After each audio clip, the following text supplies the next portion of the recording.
Hello, my dear. Happy Monday to you. Here we are in the last week of 2022. So, this is us with our Mindful Motivation for Mindset Mastery session, checking in to see what kind of pieces do we need to let go, what kind of pieces do we need to reflect upon with intentions, getting ready to step into a new year, things of that nature. So, before we get into the mindset mastery piece, I like to kind of feel into and chat a wee bit about what's happening with the moon. That's one of the best ways to come into the wisdom of you speaking to you. So, a couple of big things happening this week. So we're kind of ending 2022 with a fairly big bang. So the two things are that this week, on the 29th, we see the first quarter phase of the moon in the sign of Aries. So it's a kind of fiery action taking. Last week we had the new moon in Capricorn, which was about assessing our balance, our sort of home work balance, as well as our really assessing our own inner values and working with that kind of thing. What did you need to let go of? New moons are very much about just planting seeds for the next 6 months of what you wanted to experience. And then when we step into the first quarter phase of the moon, that's more about time to start taking action. Now, this week, with it being in Aries, it can be a wee bit of a push to hurry, get things done, move fast. But with it just being little baby steps, it's time to just really focus on what was it that you figured out last week and how can you find your best rhythm for that. The other thing that's happening that's really inspiring us to find the best peaceful, integrated, truthful way of moving forward is the Mercury Retrograde. Mercury Retrograde happens and it actually starts the same day too. So with a retrograde, Mercury retrogrades are beautiful energies that helps us really feel into what's our best way of communicating, of taking ownership. And sometimes things come up again. You know, Mercury retrograde gets a bad rap because things can sometimes, communications go a wee bit wrong, or emails get lost, or people don't respond to something that you've asked. But the other part of it too is things can come back up for review. So it's actually a wee bit of an invitation for, do you need to revisit something and then put it away once and for all? So that's the energy too that we're sifting into with Mercury retrograde, seeing are your intentions for the upcoming year, are they really making your heart sing? Are they really connected to your essence? Or are you allowing yourself to get stuck with a should or a something else that's maybe not really in alignment with you? So I encourage you, and if anything I say on these sessions triggers something or brings something up that you need a wee bit more guidance or support, please put it in the comments below or message me directly, because I really inspire you or encourage you to find your best way. Take on the things that I share with you that resonate and discard things that don't.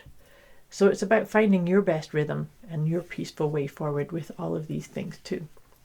I'm sorry, I've got some like hair on my nose or something there. Okay, so now what we're going to do is we're going to go into the pieces around the mindset mastery piece. So that's about what do we have to let go of? What can we let go of to really take those first actions, those steps, those maybe start writing the intentions as opposed to just having them in our mind. But we're going to look at what do we need to let go of in this week, this final week of 2022. What can we focus on letting go of this week? And it's attachment. Actually, this is a good one. Attachment. So in this introspection piece that we're still in it a little bit, and particularly when Mercury retrograde is, maybe that's a time to start looking at, are things still based on a previous version of you, or have you not allowed yourself to let things go, lovingly release pieces that you maybe were attached to in the past, but they don't serve you anymore. They're not part of who you're becoming. And so have a look at that. What comes to mind when I say letting go of an attachment? And that can be, something outside of yourself, being attached to having things in a certain way, or being attached to something within you, So just looking at loving and accepting anything that is part of you that's not feeling quite right anymore.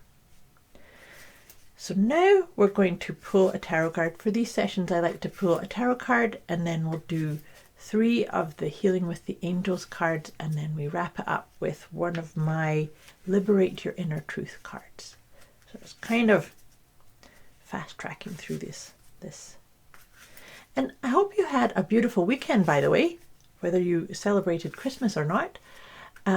This is us stepping into the time right after Christmas. So let's see what tarot card comes up for us in this Aries first quarter moon. And this is cool. This is the Page of Cups. I like pages. So it says like a new energy, a new way of you accessing your emotional wisdom. Do you create space and time to feel into what your head's having you, say yes to or say no to? This is maybe an invitation. I said to you about the Aries first quarter moon can actually be inspiring us to say, well, it feels a wee bit uncomfortable, so I need to do something, or I need to change it. But maybe with that Page of Cups energy, we could just be okay and say, I don't have to do anything right now other than just be, and be at peace with where I'm at and what's going on with or for me, what's going on around you. And of course, looking at what attachments do I need to give up, right? So feel into that. And like I said, if you need some more support or guidance in that, just let me know. And now we're going to look at what 3 Healing with the Angels cards is going to support us through all of this. This is cool. The first one is Soulmate. So Soulmate, I actually find that one interesting when that comes up. You are your soulmate. You are the answer, the connection, the love that you're needing and looking for. Do you access it? Do you come into it? Do you acknowledge it? Do you love you as much as you deserve that love? And maybe if you don't, it's time to make a study of the patterns, of the habits, of the mindset that you're maybe the deepest part of you is asking for that and looking for that. And so it's about finding your rhythm, your balance, your way forward in the most nurturing, calming, soothing way for you. After all, you are a spiritual being doing all of this, right? And the other card that I love that when this one comes up, this is Children. We are, like I said, we're wrapping up 2022. This is a slower time of year too, because in the Northern Hemisphere, we are in winter, where it's time to play, to have fun. Where's your inner child? Do you let your inner child come out and play? Maybe it's time to do that too. So this is a beautiful week to be focusing on that as you let go of any attachment and you allow your inner child, the beautiful inner aspect of you, to play, to find balance, to find fun, to find that nurturing from you to you. And so now to wrap this one up, this mindful motivation for mindset mastery, let's see which card will come up for us today for the Liberate Your Inner Truth. And this is cool. This is a nice one, actually. They are all nice, but then of course I might be a wee bit prejudiced. So I am empathetic. So I am empathetic. To truly be supportive of another, I first strive to understand them. Empathetic people take time to understand other people's preferences and motivations. I listen non-judgmentally and leave my assumptions at the door. That's a really powerful one. And so maybe that can actually relate to any kind of pattern where you maybe don't listen, or maybe you listen to your assumptions a wee bit too much. So it's a time to let that go, to enjoy this first quarter phase of the moon in the sign of Aries, but also check in before you feel like you have to go and resolve a problem or you have to do something. Is just wait and say, what is really mine to do? And am I being empathetic with those around me as well as myself? Because of course you have to be empathetic with yourself in order to be empathetic and have empathy for people around you. I trust this all lands well for you. I wish you a beautiful week ahead, and I will be back again with you next week. Much love to you.